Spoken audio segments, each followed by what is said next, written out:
Welcome, and thank you for listening to this episode of Leaps and Bounds.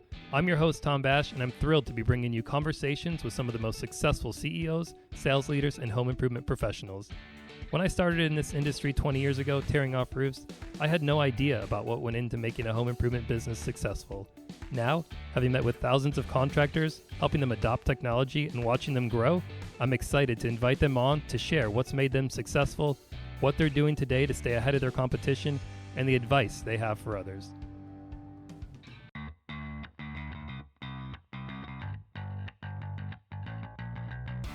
On today's episode, I sit down with Chuck Toki and discuss what makes someone in sales successful. From leadership to the sales manager and the sales representative, Chuck will give us the key qualities and traits they possess and what they can do to elevate their game. We'll also dive into who makes a good sales manager, who to hire, and how to train them. Well, I'm excited to get this show started, so let's go. Hey, Chuck, welcome to the show. Thank you. I'm glad to be here. Yeah, absolutely. Glad to have you. Before we get started, I'd love to ask our guests, how'd you get started in the home improvement industry? It's kind of funny because I was an aerospace engineer. And so when you're thinking of home improvement, obviously you think of aerospace engineering, right? Yeah, right. Natural correlation there, yeah. 9/11 happened, short story, 9/11 happened, got thrown out of aerospace. Nobody's buying jets, so nobody needs them designed, that's for sure. And so got into sales and found out I was pretty good in sales. Got into the insurance sales. I was very good at it. It was just the most boring thing I've ever done. And so found my way out of that as fast as I could and got into mortgage. And anybody that was in mortgage in that day and age, I mean, I could finance your doghouse if you wanted me to. But that was fun until that bubble burst, and then got put into home improvement through Bathfitter. Okay. And it was Bathfitter was not all that big at that time. And so when I got brought into Bathfitter, I was the youngest person in the company. And at that point, I'm being brought in as the VP of sales and marketing. And so that's a story in itself, when everybody there is older than you and you're the one there that's supposed to run things. So it was a rocky start. And as you can see with Bathfitter today, it ended well. Wow. Yeah, no, I imagine there's some really good lessons learned there and experiences that have helped you along the way. We could probably do a whole nother episode on just the experiences in that environment. But anyways, it's really interesting. I love to find out how people got started in the industry. It generally isn't something that you aspire to join, but it kind of finds you, and then you leave your mark on the industry. So I always think it's interesting to hear how people got their start. It's very sticky. Once you're in it, people really tend to like being in the industry. Yeah. Well, cool. So what are you doing today? So what I'm doing now is, besides having my own sales team, I don't own the company. I'm the VP of sales for a company called American WeatherTech. And so we have two large locations, one in Cincinnati and one in Columbus. But outside of that, I still do a lot of coaching, a lot of speaking. There's a lot of mentorships, and then I do an event called Top Rep. So, and it's really exploded. It's really different than a lot of other events. It quite simply, you bring your sales reps in and they compete. That's cool. Yeah, I've seen a lot about it, and it's created a lot of buzz. So I really look forward to following along. It's funny. I thought I was a busy person, but I see you everywhere, participating and leading so many different events and trainings. What is it about this industry that you feel so compelled to give back, and why are you so passionate about it? Here's what I love about this industry and the home improvement industry as a whole. Years ago, when I was at Able Roof, I got a phone call to come back to Learjet. I said, "Hey, everything is going great. We want you back." And my response back to them was, "Have you guys checked out this whole home improvement thing?" I mean, it really, the opportunity that it gives people of all walks of life. Whether you are, I mean, I've had sales reps that were master degrees, have not had a doctorate yet, but I've had a few that had master degrees, masters. I mean, I've had opera singers. I've had just, if you can name it, we've had it. And these people, some of them have never even graduated high school. And it's just amazing what you can do based on your ability, based on what it is you're willing to sacrifice, how hard you're willing to work, what it is you're willing to take on yourself. That will determine your success inside this industry. It's not what school did you go to and how far did you go? Nobody cares about that.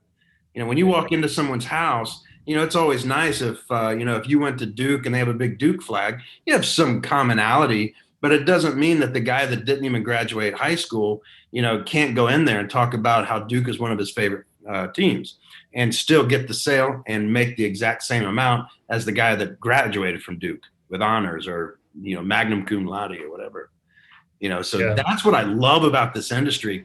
It is truly, it's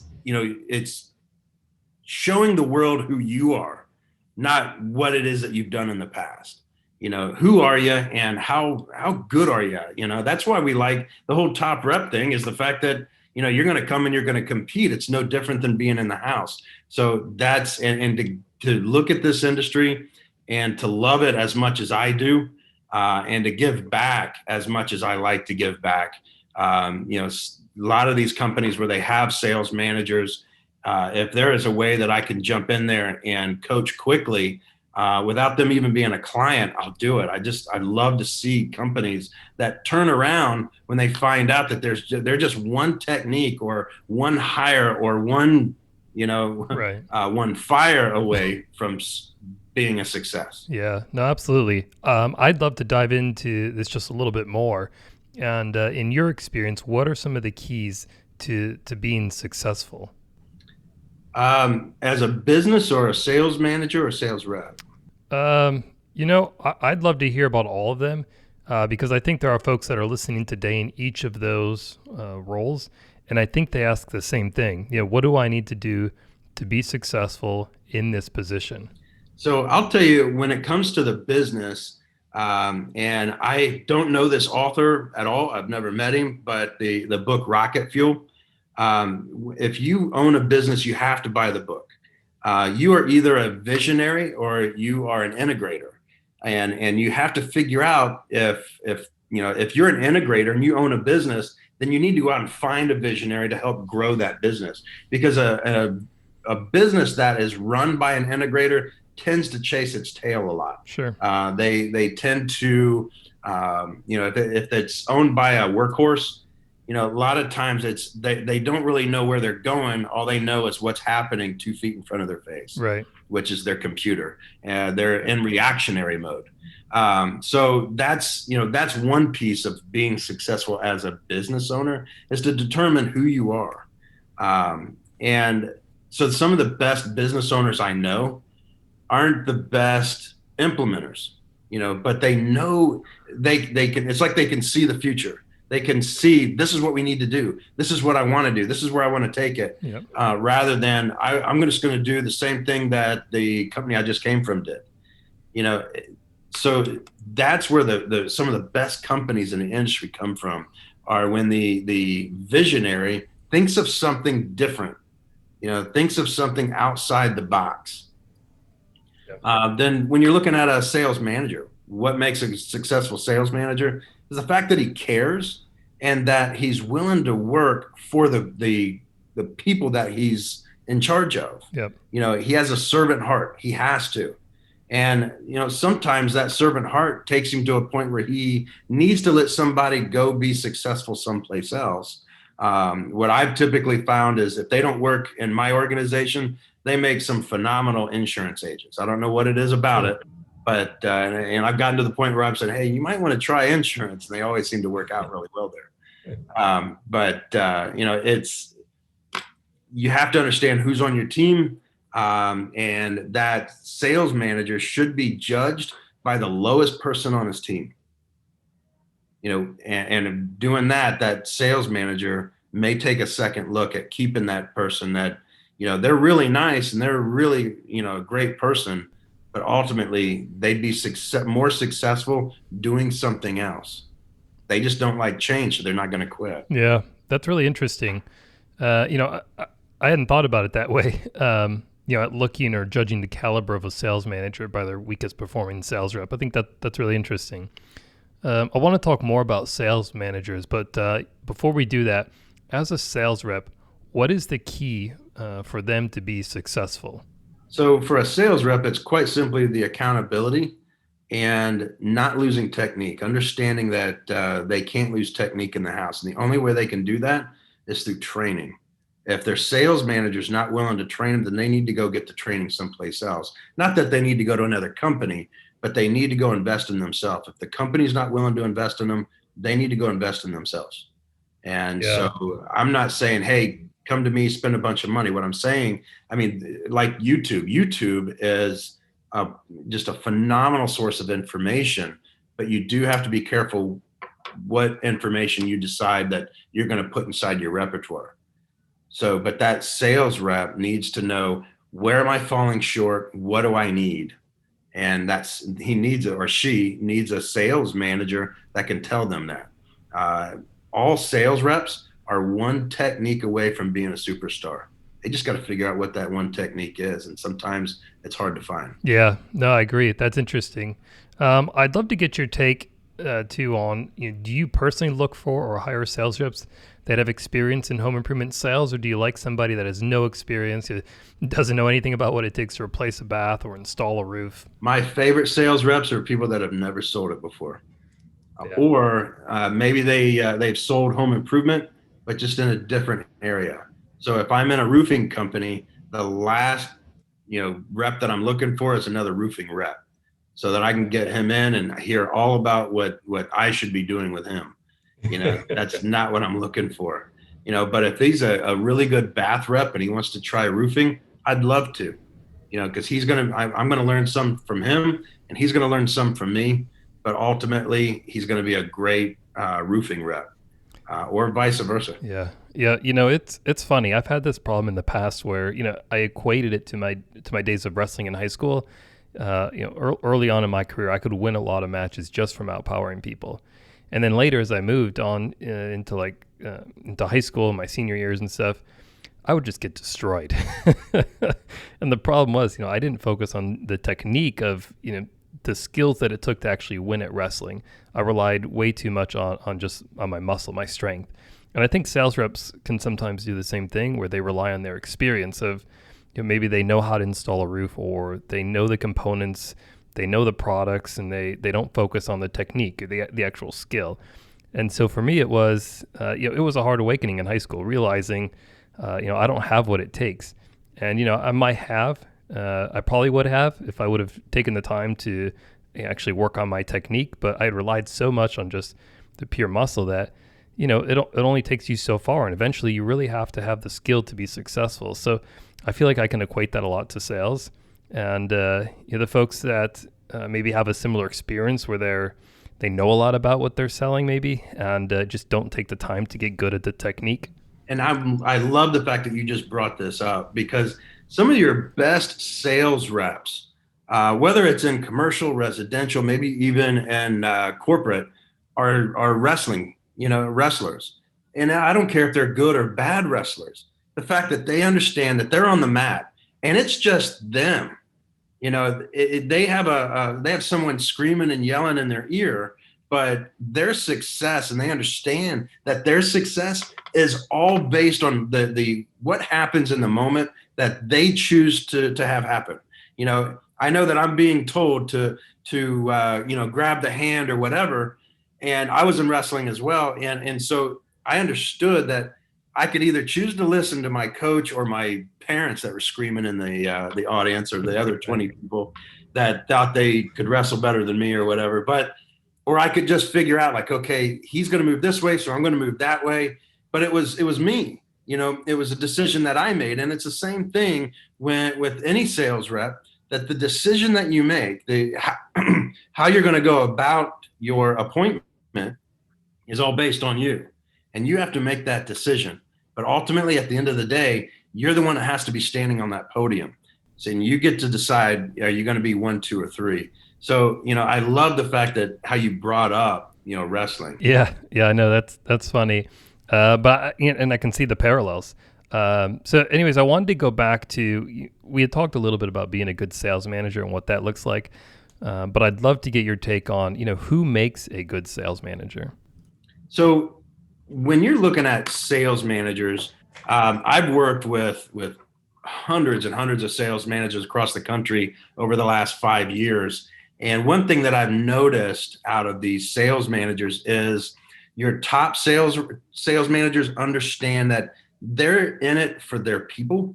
They are there to make sure that they have a passion to help. It doesn't mean that you're going to take your top rep, which a lot of times is not the best thing to do, but just taking your top rep, thinking that they're going to clone themselves by saying, "Hey, I'm gonna train all these people to be me." It's never going to work out. Now, I've taken a lot of top reps. I was a top rep here recently. I took a top rep from local roofing out of Minnesota, did the same thing with him. He's going to be phenomenal. But when I take somebody that is a top rep, what I need to understand is that they're doing it for all the right reasons and not the wrong.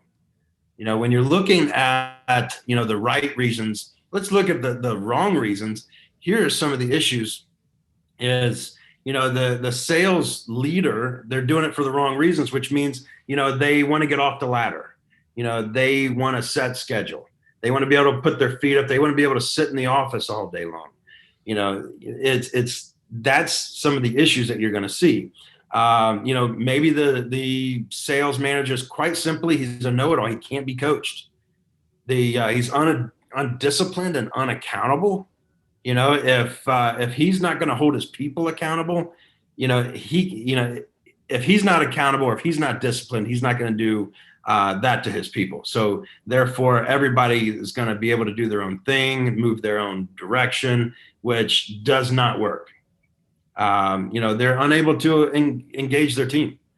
So those are the things you need to watch out for when you're looking at, am I picking up on the right guy? You're the guys that or gals. I've had many gals that understand sales management. They know their numbers. They know their numbers. If you ask them, "Hey, where are we at? What's our slug today?" They're gonna pop it right off. We're at 4,200. That's exactly what they need to know. Whether it's for this week, this month, whatever, they know exactly where their slug is, or their NSLI, as some people would call it. Yep. They understand how to forecast. So not only do they know their numbers, but they know the numbers for the next couple of months. And it's not just taking the overall number, dividing it by 12, and then there's their number for the month. They have to know their bell curve and how that gets put into each month so that they can tell marketing exactly how many leads they need so that they can hit their numbers. They know how to manage the activity, not the results. If you have a sales manager that's only focused on the results, that is a sales manager that will never hit their numbers. They have to manage the activity.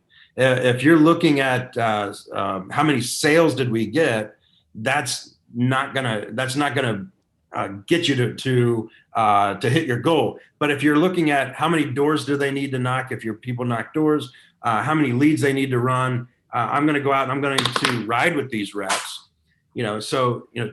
That's where the results come from. How to do a proper ride along. Do they know how to do this? Do they understand how to give an engaging sales meeting? I have been in more just do nothing sales meetings when I go out and visit these companies, and you can tell that they're desperate to understand how to give a proper sales meeting, because a sales meeting should be very uplifting, motivational. It should really rally the troops so that they go into the week or the rest of the week ready to run through brick walls. Ultimately, they need to be disciplined and accountable. Again, if they can be disciplined and accountable, they can hold their people that way. And then, do they understand how to train and onboard? Yeah. Chuck, a lot of this sounds like things that can be taught, but are there things in here that that you feel can't be taught? Like, are there specific character traits that you do or don't want that person to have? So, I was just talking to an owner right before this, and we were discussing this. And I says, because he was like, "Do you have mannerisms, or do you have a list of things I need to look for?" And and I told him, I says, "Here's the issue: is the sales manager you're looking for may be different than the guy down the street. You have to find a sales manager that fits the culture of the company. Now, the culture, you have to look at the culture you want, not always the culture that you have. I've been in many companies where the culture in the company is the salesmen just kind of run the roost. They don't have a sales leader. They do their own thing, and they produce their own results, which is never going to take you very far. And so, you have to look at the culture you want, and the culture you want may be different than the culture that someone else wants. But ultimately, you have to have a sales manager that understands that he is held accountable to his sales reps as much as he is to the owners or his manager. Yeah, it's funny that you said that. I know a home improvement company that 200 to 300 sales reps or so, and the key thing, or one of the key things that they look for, is that the sales rep was a former high school or collegiate athlete. And there's just something about an athlete that they really appreciate. Is there anything to that? Well, just like I'd mentioned to you, the whole wrestling thing, that is huge. I mean, and I will say the athlete, it's always nice. It doesn't really mean that that person's going to be, your guy or gal, but it does typically lead to a better sales manager. When you look at statistics. But do I look at someone that was a collegiate athlete? No, not really, because I don't want to leave anybody out.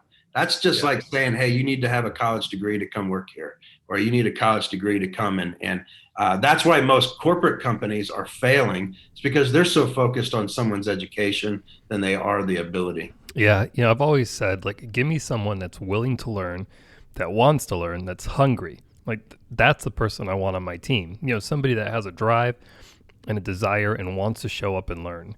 I agree 100%. As far as training these sales managers, I mean, what's the best way to do that? What's the approach that you take? How do you bring somebody in to that sales management capacity, the right way? So bringing somebody, I know that some people may disagree with me, but the best way to bring a sales manager on is from outside of the company. They're not everybody's best friend yet. If you bring him in from the inside of the company, then he's already got his buddies, and all of a sudden everybody thinks that his boys are going to get preferential treatment. So it's usually better to bring somebody in from outside the company. And when you do that, that sales manager has to earn the respect of everybody in the company, or at least his team. And it's not done by coming in as a bull in a china shop. He needs to come in almost silent. He's going to come in, he's going to talk to everybody, but ultimately for the first, 6 weeks to sometimes 3 months, you're looking at, hey, I'm just here. I'm going to look over your shoulder. I'm learning right now. After that 3 months, it's time to turn the key on. And so when you're bringing this person in, they need to ride with the reps. They need to, if he's going to hold a sales meeting, he is not the one to go out there and start telling everybody, preaching to them about what they should do. Find some of your better guys, exploit that inside of the sales meeting, and have them teach it. Because as you're having some of your top guys teach inside of your sales meetings, that not only are you getting the respect of that top guy, but also you're getting the people in the organization to actually listen, because they're not ready to listen to you yet, but they are willing to listen to the guy that does it well. And so as you continue to learn, you need to master the sales process that company has or is putting into place. He has to know, or she has to know, that sales process better than anybody else in the company. So over that 3 months, I mean, he or she really needs to put in the work to learn and get the respect of everybody else. But they cannot be sitting there teaching everybody how to do certain things. That usually doesn't go over well. Yeah, absolutely. I have to ask you, one of the things that I saw that I think you had touched on at Top Rep was a closing roadmap. Can you give me, like, at a high level, what is a closing roadmap? So a closing roadmap, here's the biggest issue with sales reps is that they lose technique in the house. They may be equipped with, I need to think about it. I need 3 estimates. I need to talk to my dad, my uncle, my neighbor, or my son and daughter, which is totally different. They may be equipped to do that, but what they don't understand is once they get done with maybe I need to think about it, and then you get all the way through, you're ready to do it, say, well, hold on a second. I really need to talk to my dad. And then they're like, oh, what do I do now? And the closing roadmap truly teaches closers how to continue that conversation. And it's quite simply, no matter what comes up, it gives you something to talk about as long as the homeowner is willing to engage. I mean, when people say, oh, that with the closing roadmap, you can close anybody. I'm not that arrogant. I'm going to tell you that some people just won't engage. They're done and they won't talk to you anymore. But most of the time, if they're willing to engage and at least telling you that, hey, you've done a great job, which is not what we ever want to hear in the house, but hey, you've done a great job. We really need a night to think about it. Or, hey, you know what? I need to talk to I really need to talk to my dad about this before I make my move. And say, hey, yeah, no problem. What? Let's go ahead. Let's get him on the phone. I know that he's got some questions for me, so let's go ahead and get him on the phone right now. They're like, oh, well, no, you're not going to be able to get him on the phone. He's at work. He can't be bothered. Okay. Well, let me ask you, how do you personally feel about spending $10,223? Like, wow, that's a lot of money. So we just kicked dad out of the way and we're back to money. So It teaches you how to take any stall and excuse. I don't call them objections until we get to the money, but we'll take any stall and excuse and take it down to money. Once we get it to money, then we can start to deal with that objection. I like that. That's interesting. It caught my eye when I saw it, closing roadmap. And I said, all right, I wanted to learn more about that. It's really good. But I'd love to know, what resources have helped you along the way? Are you learning this stuff, through trial and error, or how'd you get to where you are today from where you started? It's all through mentors, teachers, trainers. So I have a severe learning disability I had ever since I was in junior high. And so I write everything down. If I don't, I'm going to forget it. And so I have notebooks, I have files full of stuff, and I continue to work on my craft so that when my guys get to go out and see me sell, or I'm out with them and I help them close a deal, they'll always ask, well, how did you learn that? It's like, man, I learned that years and years ago, and I haven't pulled that one out for 5 years now, But again, it's all through mentors and trainers. It doesn't mean that it's somebody you have to pay to train. Me being a coach, it doesn't make sense for me to say that. But, some of my best mentors are other top reps, going out with them. I had the opportunity to place one of the top closers in the country just over the weekend, and with another company. And what he said was, he says, Chuck, you taught me how to sell, but it was another guy that you put me with during a ride along that taught me how to have balls. And so when I'm putting somebody with another rep, I put them with another rep to ride with them, and I explain to them what I want them to understand. I'm not going to just say, hey, I want you to ride with this guy. You let me know how it goes. No, I want you to ride with this guy. And here's what I want you to pull out of this. If I'm going to have them ride with this certain rep, it was to the point where he was a little timid in the house. So I'm going to put him with a guy that's a little bit more savage in the house. And I know some people don't like me saying that, but he's a little bit more savage in the house. But I wanted him to see that it's okay to get a little real with the homeowner if you have to, because you only have 45 minutes to get their attention. And so, he realized, and it wasn't until that point that, he became that top rep. He doubles and triples everybody's numbers today just because of the people I put him with and helped him to understand, this is what I want you to learn from this person. That him doing that was another mentor to him. Not only myself, but the guys that I had him ride with for the purpose I had him ride with him. Yeah. Yep. As we're getting close here to wrapping this up, but where do you most often see others in the industry make a mistake, and how can they avoid it? And specifically speaking, like to the sales function of a business. The biggest mistake that I see is that they don't have a sales system at all. They are literally just wandering through business.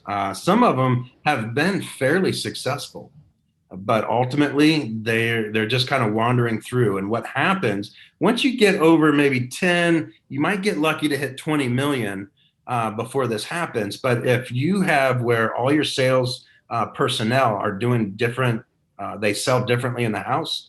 At that point, it becomes chaos because you can't train anybody, you can't teach anybody, you can barely have a sales meeting because everybody's doing something different. And what are you going to train them at that point? Hey, we're going to talk about the close. Well, everybody does a different close. So what are you going to train them on? So that is the biggest issue I find, is that they give the sales team autonomy to do whatever they want. And that's the biggest mistake in most sales organizations. Yeah. Yeah. And it sounds like, I mean, you can muscle your way through that until it gets to a point to where it's not scalable. It's certainly not efficient. So it makes sense that having and taking the time to actually put those processes in place can then afford you the ability to really scale and grow. It's funny, here at Leap, we have a software, obviously, that, home improvement contractors use and helps them save time and money and improve their consumers' buying experience. But, we take a lot of calls from prospective customers wanting to learn more about Leap, and they have no sales process in place at all. I mean, they're essentially flying by the seat of their pants. And so it's just amazing that there's so much of that in place today, where people don't have a sales system or process. You guys have adopted Leap and seen success. How do you ensure that when you do adopt technology like Leap, that you're able to scale the good parts of your business and weed out those bad habits?